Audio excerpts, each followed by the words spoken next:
evening, everyone. Thank you very, very much for your patience. It's greatly appreciated. As you could probably guess, we had a few technical difficulties. With that said, I'd like to call the meeting to order, and if we can stand for the Pledge of Allegiance. I pledge allegiance to the flag of the United States of America and to the republic which stands, one nation, under God, indivisible, with liberty and justice for all. Table's a little wobbly, so if you see a little shake, I'm safe. With that said, we're going to turn it over to our students for our high school student reports, which I think you can raise your hand and come in individually, or you guys know more about this than I do. We're having some technical difficulties right now, so if you guys could come back to us in a minute. Okay. You guys tried the entry? Yeah. All right, we're going to go back. We're actually going to, there's surprisingly some technical difficulties. So what we're going to do now is we're going to actually go to the board committee reports while we iron out those difficulties. Does anyone have a board committee report, committee that's met? Go ahead, Vito. Unmute yourself. Well, the Finance Committee has set a Vito, schedule. unmute yourself. I'm sorry. Okay. Sorry about that. The Finance Committee has set a schedule of meetings, I believe, starting in January, and we should be making them public, those dates. I don't have them here in front of me, or I will. But we do have meetings set for the spring, in the budget season. That's all. All right, thank you, Vito. Do we have any other board committee reports? Okay, so I think we are ready to call on our students. So,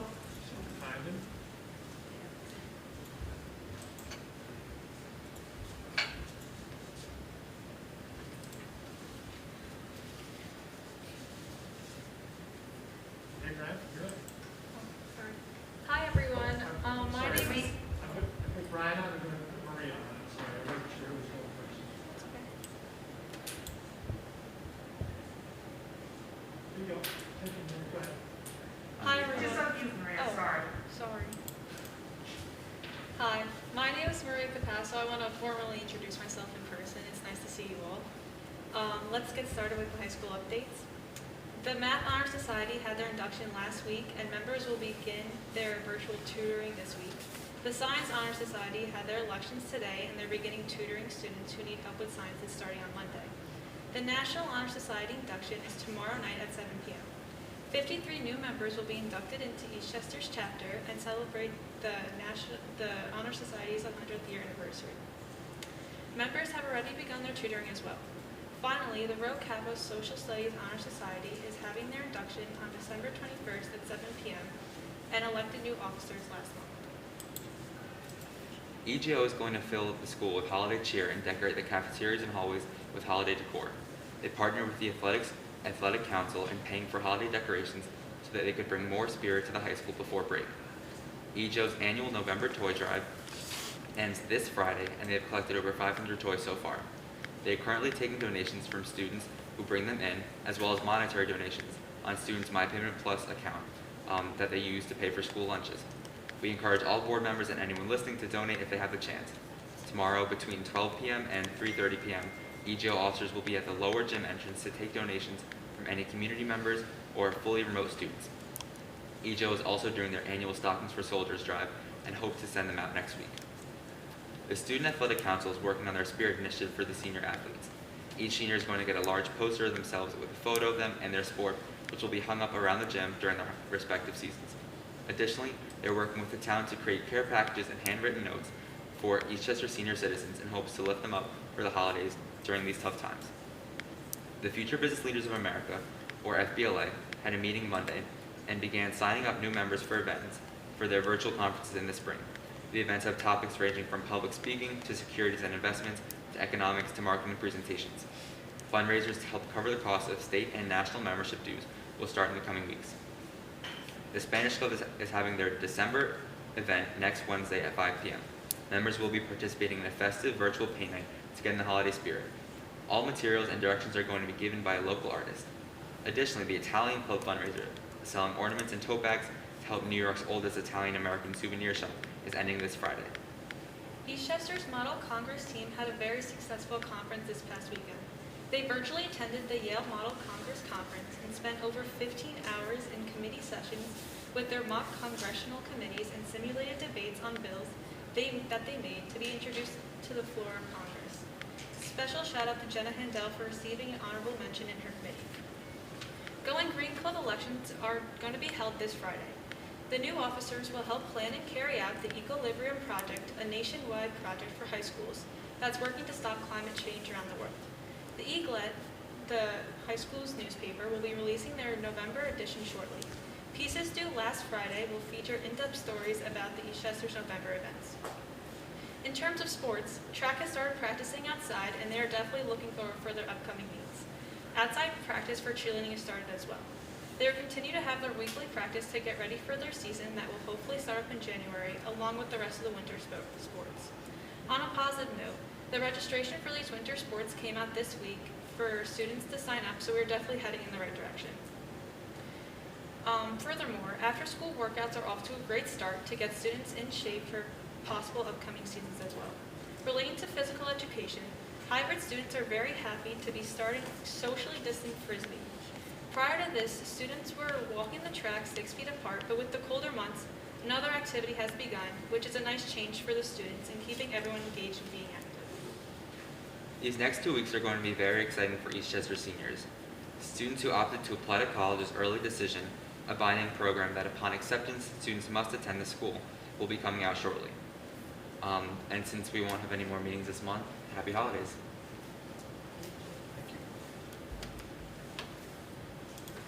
Thank you both so much, and thank you for joining us.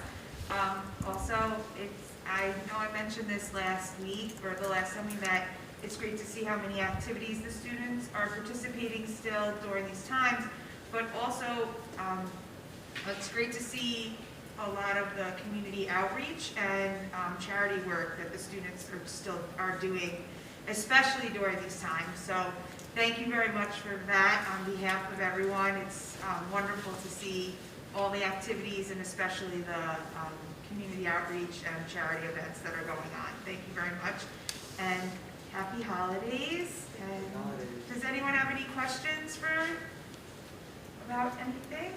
Moving forward? Anyone else? Thank you. Welcome, Maria. We're looking forward to working with you over the next 2 years. So thank you guys very much. Thank you for joining us. We really appreciate it. Thank you. Okay, so we've already done the board committee reports. Did I miss anyone? Okay, so I'm going to turn it over to Dr. Glass for the superintendent's report. Thank you, appreciate that. I'm just going to jump in here and share a screen. Okay.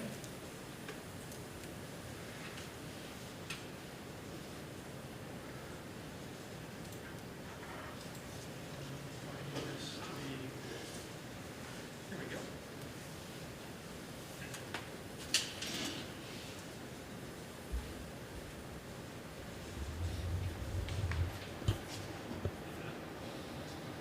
I have things, covering things that I need. Here we go. There we go. So I want to just take a moment to talk about a couple of items. First, this is something that has to do with the new winter micro cluster strategy that was announced by the governor fairly recently. And what this has to do with is this notion that the COVID infection rates are being tracked, and there's a formula by which certain zones in a given region are labeled either yellow, orange, or red based on a number of factors. They're recalibrating and recalculating the ways that they designate a certain area yellow, or orange, or red. And so while we have a few yellow and one orange area in Westchester County currently, it's likely that at any time you can see okay.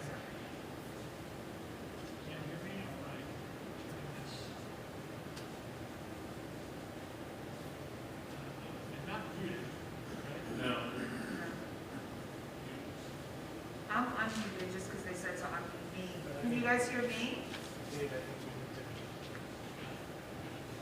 I saw you. Is it possible that the person who says they can't hear me is not hearing me on that keyboard? There. No, people are messaging us. Yeah, I just got a text that you hear me say. Your Okay, camera so works you- fine, Sally, so is mine. Okay, Okay. Are we using that mic? Is that what you're saying? no. The people. Because that mic's facing the screen. Maybe the mic can go back this way. Right, but that's a different, we should be getting it in my computer, so. Okay. I'll just talk as loudly as I can. So it's likely that there will be a recalculation of zones. And in this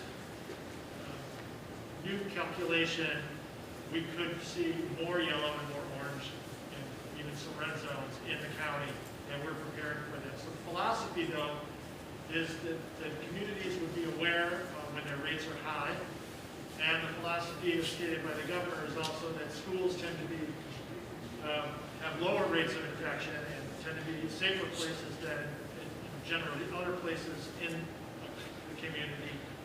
And so the intent is to try to keep schools open as much as possible safely. In order to do that, they want to implement testing strategies. So that is the philosophy. And there are different zones that if we end up in one of these zones in Eastchester, I understand that they are calculated by postal code. So our schools are in 2 different postal codes. If either one or both of those postal codes fall into a yellow zone, the schools would be required to test 20% of students and staff within a 2-week period. And if our rates after that testing are determined to be lower than the 7-day average of the local rate, then we may continue to operate school with no further testing necessary as long as we remain in a yellow zone status. So in a situation like this, the way we would approach the testing is that we would comply with these percentages, and we would have to do this. It would mean about 600 individuals would have to be tested.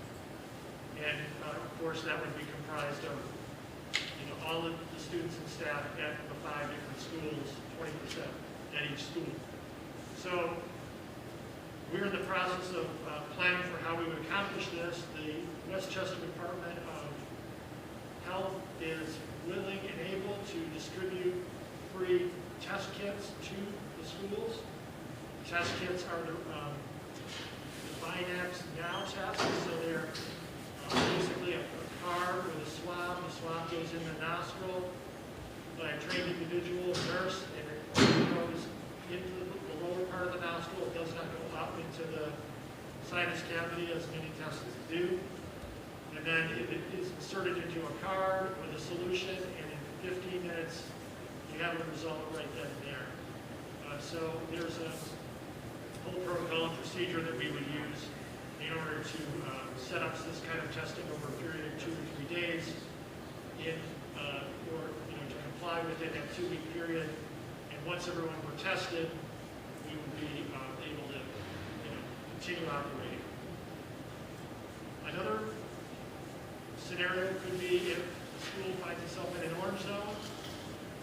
Requirements at this time are 20% of students and staff have to be tested every month, and we have to test 10% every 2 weeks. What we would like to do is test 5% every week in a rolling test. And then so you would test 20% one month, a different 20% the next month, and so on until as long as we remain in that orange zone, that would have to continue. The testing in a scenario like this would probably look a little different. Instead of one mass testing event, you would do this probably at the school. The average elementary school, this would be about 20 tests per week. So if you spread that over a day or two, or you spread that out in a little bit at a time, it can be accomplished much more readily, but it is ongoing. It has to continue. Red zone is 30%.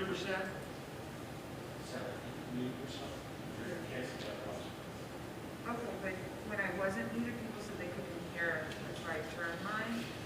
So like people are in the chat saying they couldn't hear. We'll see what happens. Okay. So if you're you're in the red zone, it's the same as with the yellow zone, the orange zone, except that you have to test 30%, and it has to be done 15% every 2 weeks. So I first want to just mention that we are preparing to be able to do this. We have been in constant contact with other districts and the county Department of Health. They assure us that we can accomplish this with their support. The plans will be delivered to us if they're needed, and we will have a contingency plan to comply with any of these yellow, orange, or red scenarios, and we're planning to be able to meet those, the demands of that testing to the maximum extent possible. We're going to continue information flowing because we will need parents to understand more of the details once we know if we're in a zone. We'll also need to have forms filled out to authorize us to complete that testing. So there will be authorization forms and those kind of things that we will be distributing so that those are ready to go so that we can begin the testing as needed. I also had the opportunity to visit another district who was operating in a yellow zone and operating this sort of testing operation and learned a great deal from their experience. So I just wanted to make everybody aware, there was an email I sent out to our staff today and an email I sent out to our community today about this. We will keep the information flowing. It is anticipated that at some point the colors are going to change. They usually change on Wednesdays, so we may learn tomorrow or the next day if there are additional changes to the zone. We can't really predict when they will happen, but we need to be prepared for them to happen. So before I move off of the subject of testing in this microcluster strategy, are there questions from board members that you want to talk this through a little bit? Yes, Steve. Yeah, I have a question about, I know healthcare professionals have to administer the test. What healthcare professionals will be administering this test? Is it our own nurses, or will we have to bring in additional staff? And if so, how quickly can we do that? And do we have any estimate of cost? We would use our own nurses to do the testing. Probably would have enough there, but it's always better to have more, especially if you're doing a mass testing event. So when I visited the other district that was doing this, they had some volunteers, physicians and nurses from other healthcare providers, so we're seeking those out now. And so, the more the better, especially when you're sustaining it over a period of days. We do anticipate some costs in terms of personnel because it's a fairly robust operation. You have to have someone to manage parking. You have to have someone manage you're taking temperatures, registering people, gathering the paperwork, doing the testing, monitoring the timing, and getting the results back to individuals. And each one of those requires about 5 people. So, you're talking 25, 30 people as part of an operation like that. And that's assuming that everybody's working constantly, so you need to have some rotation. And so, that would be for a yellow zone event where it was a large scale event. The other events would be more easily handled by a school nurse right on site, and maybe less administrative help needed, but it's ongoing. So, cost estimate is, we don't have a firm cost estimate, but there will be some costs, and it will probably be, in kind. And it could be in the thousands, easily. So we're going to try to firm that up once as we go. But can I answer any other questions? What other questions might you have? Yes.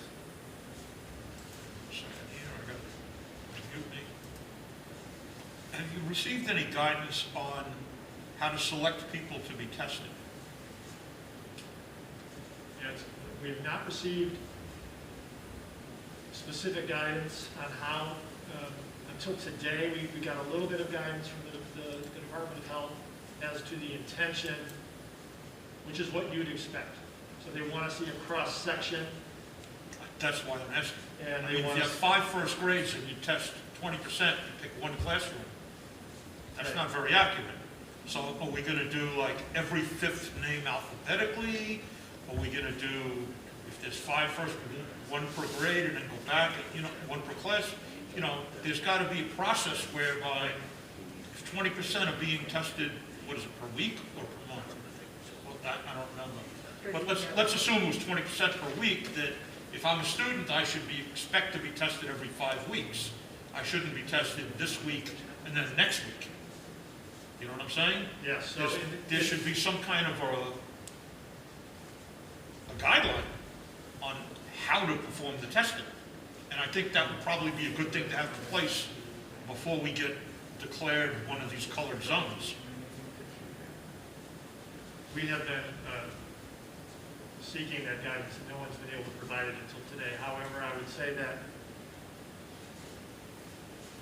we have several issues here. One is families have to give consent. So, what I have found is in every case where the yellow has been given, tested, volunteers have been taken, and they've taken a cross-section of volunteers, right? So, if you put out a general call and you have authorizations from, let's just say 50% of your population, right, who just willingly stepped up and said, yes, I'm willing to consent to the testing. You would then take from that 50%, a 20%, you put them on a spreadsheet, you do randomization, you use a random number generator, you'd go through and you do it by school, by grade, right? And you would do it that way. You'd also do it by employee group. So teachers would be one employee group. Yeah, Support I would think that a group would be 20% of teachers, 20% of support staff, 20% of central office. You'd go through it that way. So you would ask people to identify that way. I would think that makes a lot of sense, but I think the volunteer part doesn't make any sense to me. I think the rule should be, if you're not be willing for a random test, you shouldn't be allowed to come to school. Well, there is some. We don't mute? I just unmuted to talk now. No, if you're not. Gotcha. Right, so part of that issue is if, I understand that it could be within the school district rights to say that, and we actually could, get to that place. However, if you only have to test one time in yellow and you have plenty of volunteers, that is, and when you're being forced to do this quickly, that's what people have done. Okay. If we end up in an orange zone, let's say, we want to be much more careful and very circumspect about it, what we're asking people for and how we randomize it. Once we got 4 months in, let's say, right, then we would have gotten through a different 20% 4 times to 80%. And I'm going to assume there is going to be a percentage at some point where people are just maybe unwilling to test, right? It's just, I would hope not, but let's assume there would be a percentage, 5%, 10%, 15% of people who, now they have options. People in that situation can go get a test elsewhere at their own expense and bring us, if they don't want us to do the testing. So there would be some of those options that may help people, get this accomplished. So that is what we know so far about that, and we would try to be as careful about constructing those models and carrying them out as we possibly can. And we will schedule people for times, and they will know when their time is and so forth. Thank you. Okay. Is it correct to assume that this would have to be an opt-in, that the parents of students would have to give permission before the Yes. district could test? Parents have to opt in, and to Vito's point, and I didn't really answer the question that he brought up about, about his comment about, well, maybe if people won't test, they shouldn't be allowed to attend. I think that's within our rights to do that, from what I understand legally. But also, when you do that, you may end up skewing your numbers for the second semester or down the line, driving more people into remote sections at an elementary level, and then having to break up classes and all of the staffing upheaval that goes with that. So we just have to balance those two things. Like you said, at the beginning, it makes perfect sense to do with volunteers, but we need Plan B in case we have to increase the number of tests dramatically, that we don't have to scramble for a plan at the time. We should know that right in advance and how we're going to implement it. Yeah, we know how we would do that, but I would say it's true that at this point we don't know exactly how, what our position is going to be with regard to if you don't test, what is the result of that decision, right? And I think we're getting close to being able to do that, but we're not there yet. Nobody I know has been in that situation, and we haven't had specific enough guidance. do you want to go there?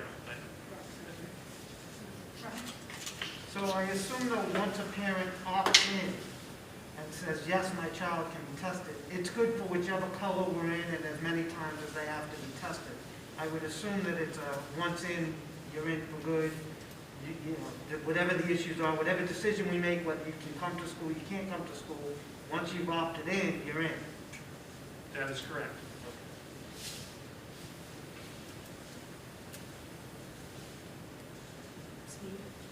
So one more question related to that. So how quickly can we get whatever forms to parents might be necessary? So, you know, you said that oftentimes they assign colors on Wednesdays. So if tomorrow they assign us as yellow, how quickly can we get those opt-in forms to parents? Like, would we have to shut down Thursday to get everything prepared, or? No, if we were in a zone tomorrow, we'd be able to send out electronically a Google form. We have the forms available, and you know we could get rolling right away.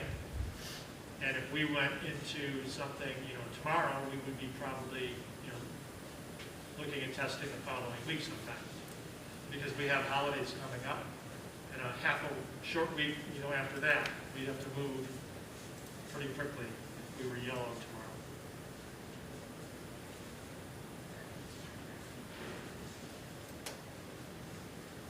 Rob?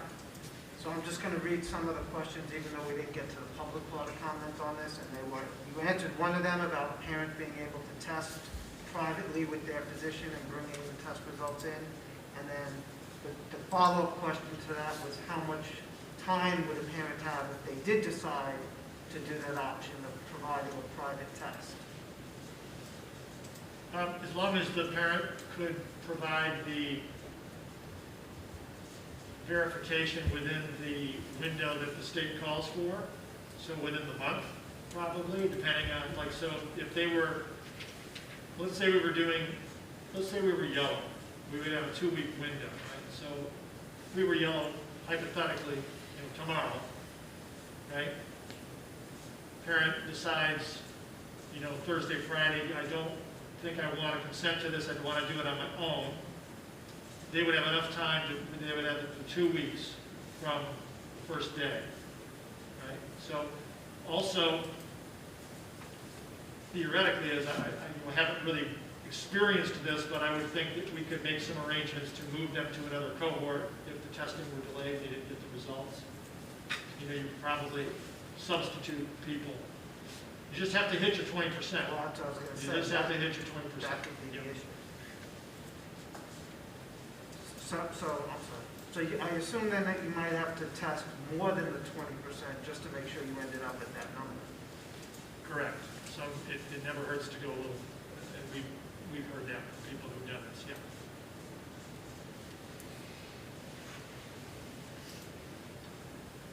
So if everything were to work out ideally, and you were in one of these rolling testing situations, you would be tested, kind of to Vito's point, about once every 4 or 5 months. Right? Not every time you turn around. So it might be once this year, right? Mm-hmm. So I know that the colleges are starting to do it even more frequently than that. I know, like, we got emails at Clemson for the spring. They're going to be doing it much more frequently. I think they figure every student's going to be tested every month. So, I mean, granted, much bigger numbers, but, I mean, that may be something that we may end up doing just to be safe anyway as well. If the county's providing the tests and it's not to owners, it might make sense to just get to that position at some point anyway. It is also possible that we could find the county doing what I think Rockland County is doing, which is setting up more of the mobile sites for schools, or, you know, so to accommodate the extra demand of schools. So while I haven't spoken with Westchester County about specifically doing that, it's something that I think would be a reasonable possibility, right? Where they would allocate some of their resources to do more mobile testing sites. And, you know, they're only going to, I would suspect that because the kits are coming from the state, there's a finite supply. So for a while, they're going to probably be asking us to only test those 20%. But philosophically, I do think the direction you're seeing in college is probably the direction of more testing in K-12, because then you have a better sense of where you stand relative to safety within the school.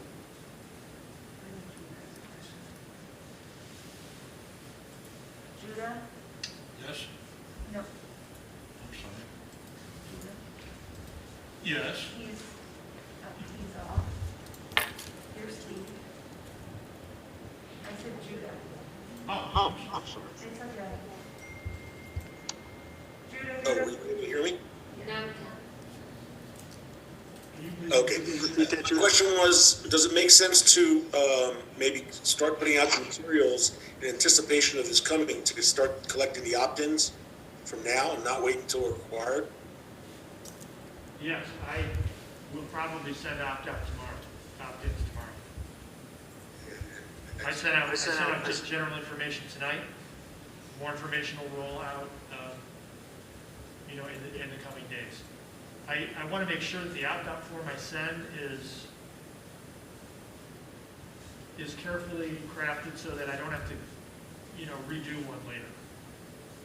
Agreed. And there are several different versions out there floating around, and I'm just not super comfortable with what I have so far. But as soon as I have one that I feel will stand up, and actually, because some districts have, set them out just as placeholders. Like, hey, give us an idea when you do this. This is not binding, right?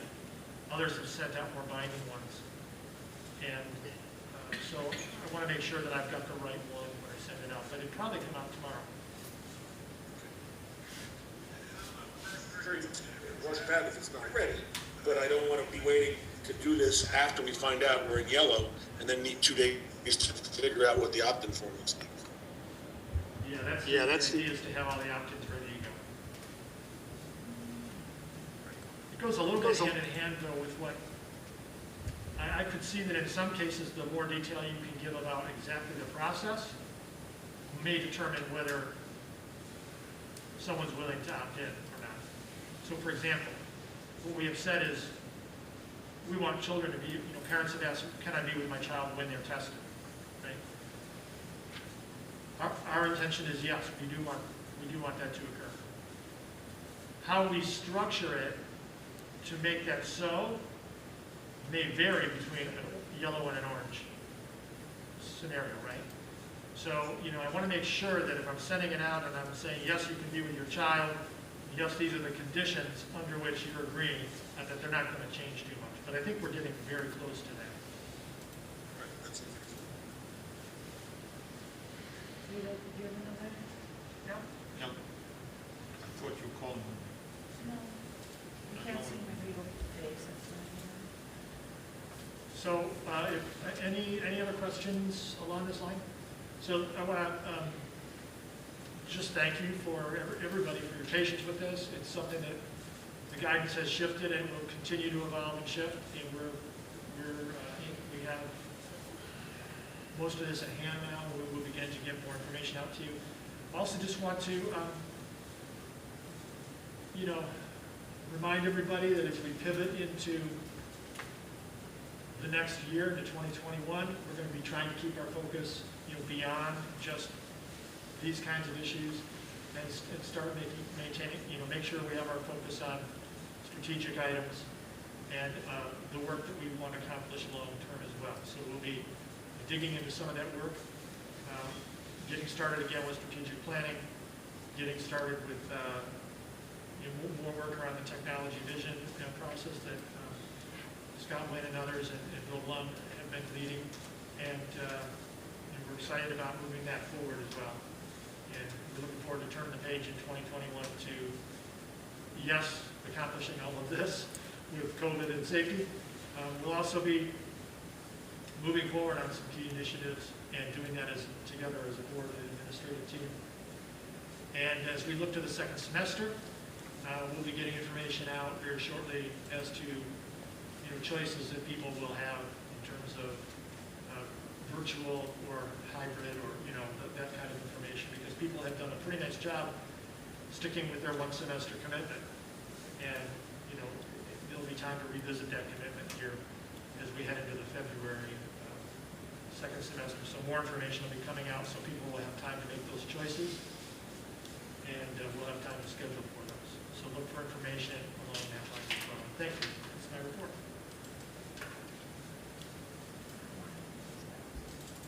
Thank you very much, Dr. Glass. Now we're going to move into the rest of the agenda. So Dave, could you approve Sure. items Um, 5 through 10? 5 through 10, okay. Okay, I move the approval of the minutes of the November 24th, 2020 Board of Ed meeting. I move the approval of the personnel agenda as recommended by the Superintendent of Schools. And I move the approval of placements recommended by the Committee of Preschool Special Education and the Committee on Special Education. And I move the, hold on a second, the approval of 2 change orders in the Ann Hutch gas and, hold on a second. Sorry.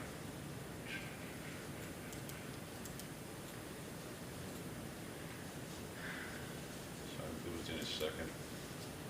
Yeah, I move the approval of the 2 change, oh, come on. Sorry.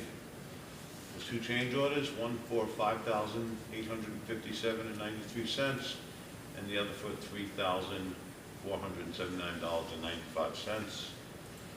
I move the following warrants: GF22, GF23, GF2, void, and TA14 and C7.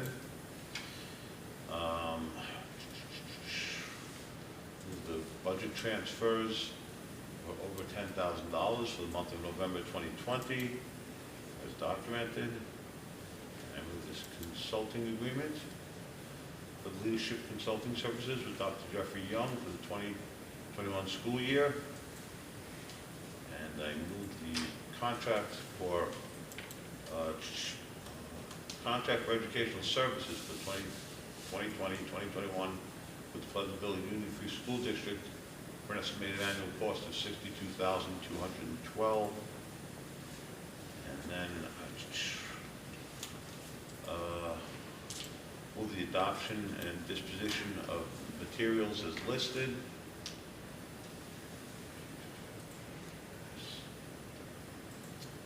Okay, and you want to do future dates also? Why don't we hold off just now? Okay. So, Aaron, can I go second? All right, any discussion? Cheryl? Personnel agenda, the co-curricular, extra duty, and interscholastic athletic activities. So I was wondering about those winter sports approvals. Just are those sports happening?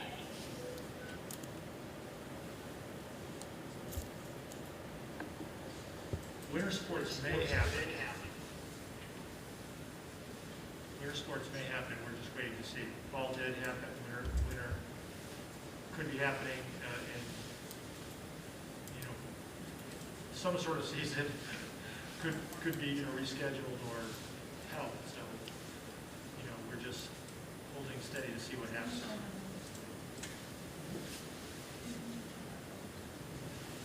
We were originally supposed to start in November, now I think it was pushed to January.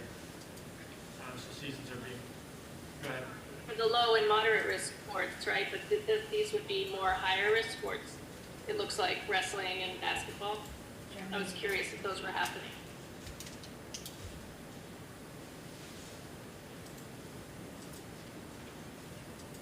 I'm sorry, there was a big echo, I couldn't understand you. Can you repeat that, Cheryl?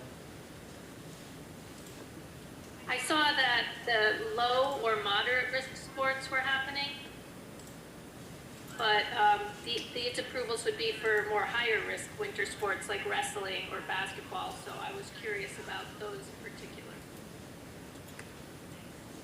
They could potentially be happening and be rescheduled to later in the year. At this point, the high risk is not taking place, is not approved. It's been very touch and go all along. But I don't think any of them have been ruled out. Some of them could be happening later on in the year. Seasons could be switched. So I think it's still up in the air. Does that, I don't know if that makes sense,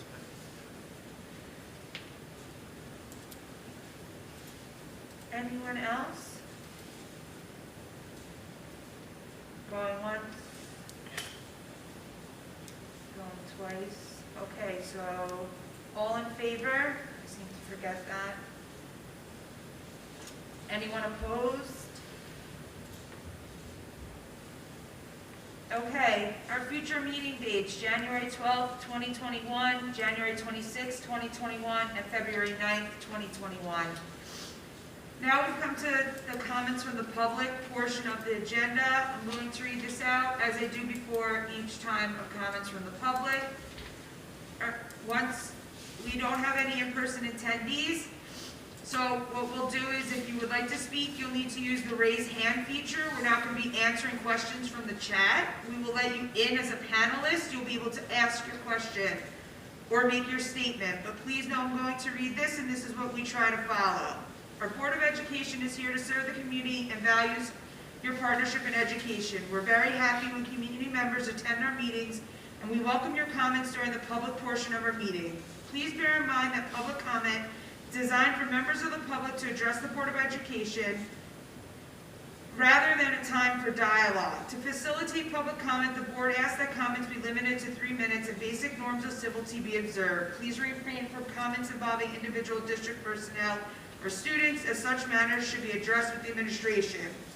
Following public comment, members of the board or administration may ask clarifying questions as necessary. Please know that public comments are taken to heart and will be taken under advisement by the administration for any potential action or follow-up communication. For this reason, we ask you to sign in before or after making your comment.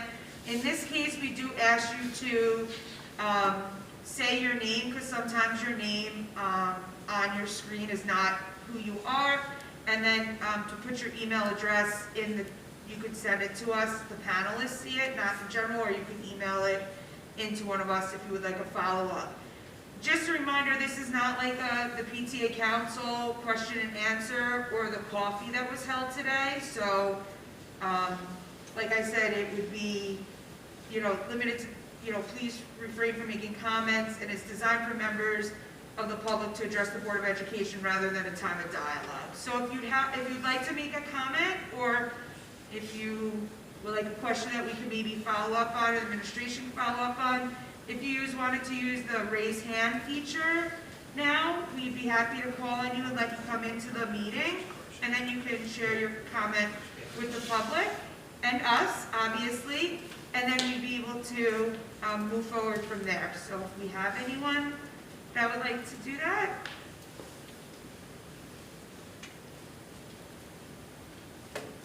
Okay, going once, going twice. Okay, so we're going to now move on to the next section of the meeting, which is comments from the Board of Education. Does anyone have anything? I do have something. So I can't see everyone, so let me make sure.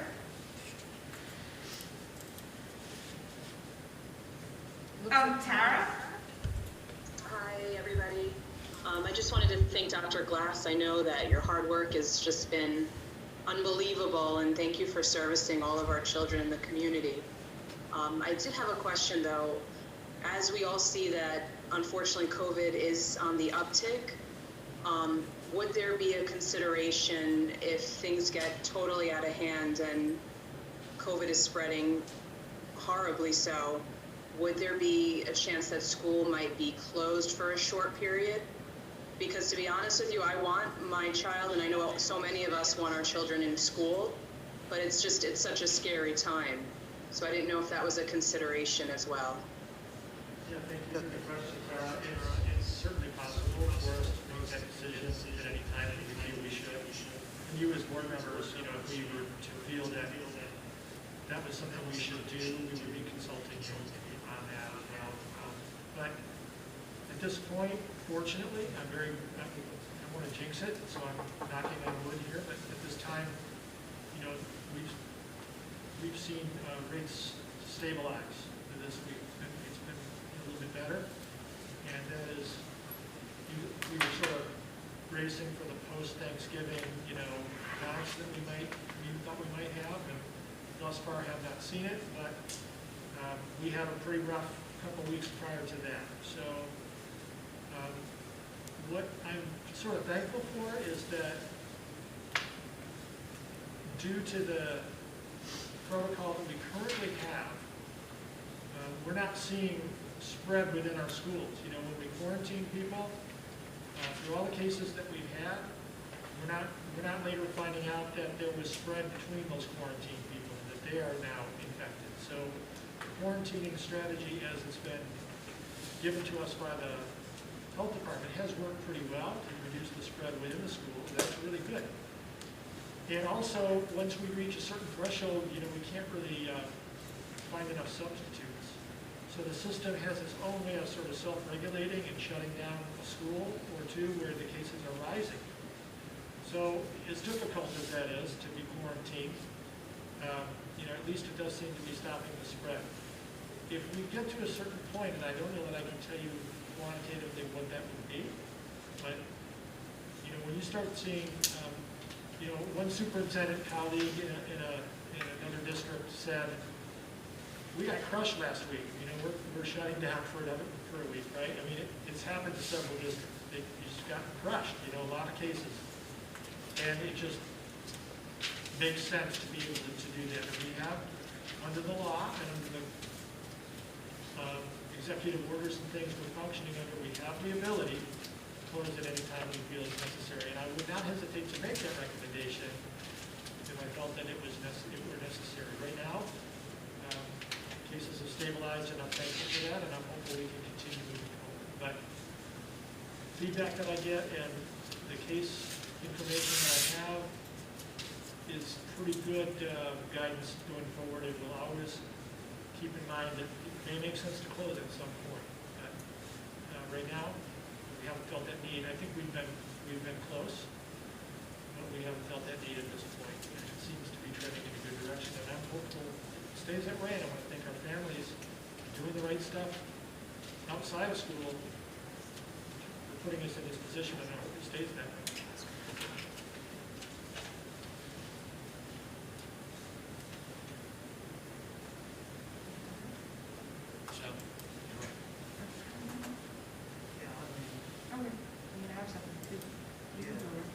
I apologize, I know it wasn't on the agenda, but do we need to be making or having any discussion about the lunch situation? Are we prepared to do that? Are there decisions that we need to be making tonight or should be making tonight? We don't have, we had not planned to have that discussion tonight, although if you want to talk a little bit about it, Lisa said Filippo can certainly chime in. Our hope was to have a recommendation for you in January, and then make any decision effective. Give parents about a month if there were going to be any changes, and make those changes in February. So at the start of the semester, next, when we change our rate. Second semester. If there are going to be changes, and we have built on the ideas that you all have provided, that it continues to be a revenue concern. Lisa, I don't know if you had anything to add to that, but feel free if you do, you can chime in. Yeah, no, nothing's really changed since the last report. We agreed to just wait and see what December looks like and to reevaluate once we have those numbers. So I, based on having periods of full remote learning, I'm not optimistic, but we're going to just wait and see what December looks like, and then we can go forward, make a decision in January.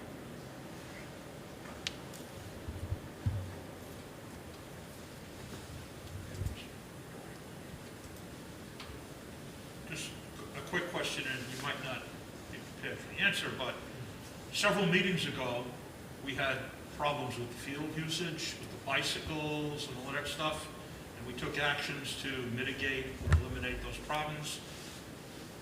Is there any way you could give us a little update on how we're doing right now? Or, I know it's a lot colder, and the problem should go away with the cold, but just in general, how are we doing on the field? I'm glad you brought it up again. When we stopped with the patrols, paying for the extra security, it did tick up again. The weather was still warm. I think it was right around daylight savings time when we stopped. And we did have issues with, in fact, I believe there was a night we were in this very room, and we looked out and saw a number of young people on the field. They should not have been. But I think the weather has had its predictable effect, and it's been better. So we're doing better at this time of the year as we had hoped. I do think that is a big influence, and we may have to think about that in the future. Right now we're doing okay. It's just something we have to stay on top of and keep following up on. So, thank you. You're welcome.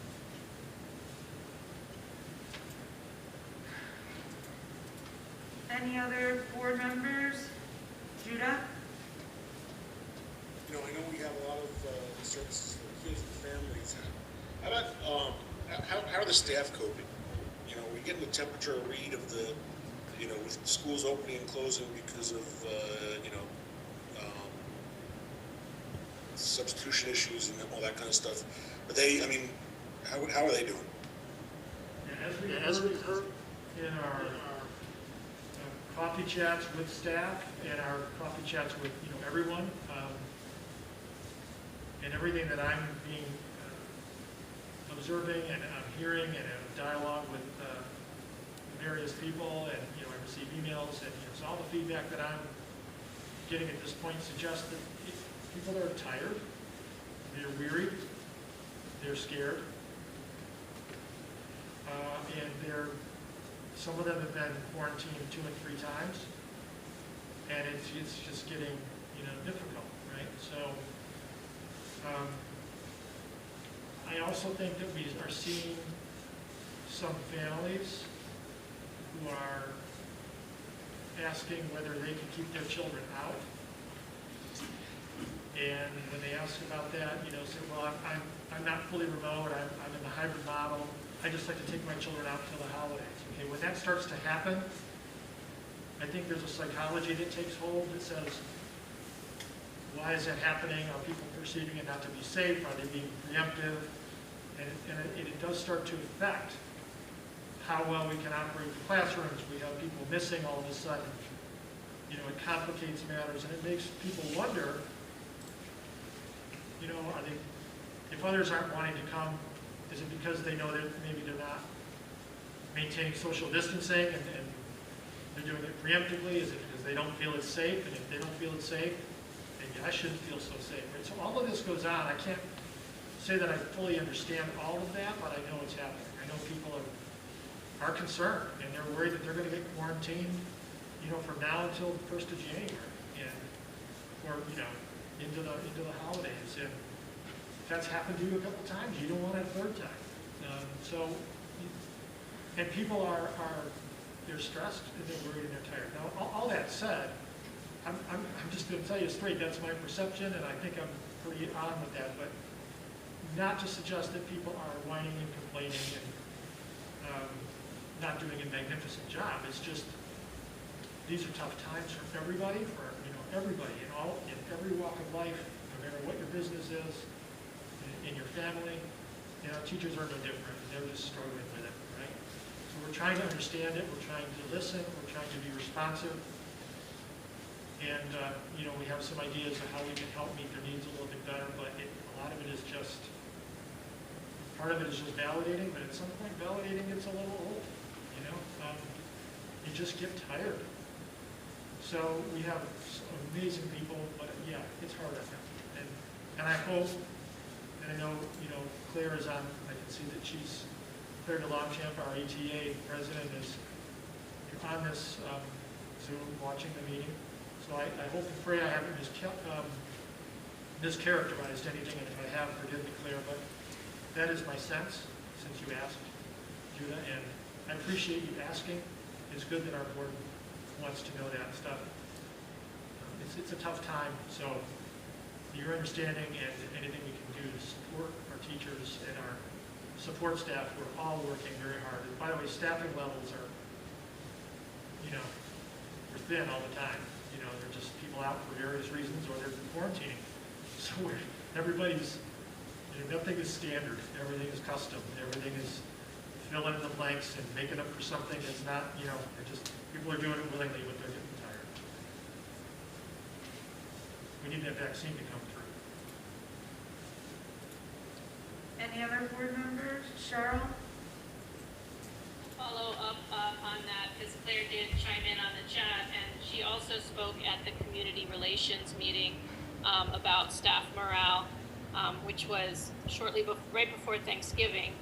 And, one of the things that Claire DeLongchamp said at that meeting was, just email your teachers and let them know that you're grateful. And so I took the time to do that. And I do want to say that I think one of the contributors that, is worth thinking about and considering when it comes to staff is that for teachers, there's a lot of joy in the vocation of teaching. And the majority of that joy comes from the classroom full of students in front of you. And so having that disrupted in this way where you have students present, students never present, students sometimes present, sometimes not present, and not being able to do the kinds of activities, group work, games, the kinds of things that really teachers spend a lot of time planning and really enjoy themselves and they see their students enjoying. So I think when you're trying to rethink the wheel with what you're doing in the classroom, constantly reimagine how you're going to do this assessment or teach this lesson or engage students in a game or a playful way or active learning in entirely new circumstances.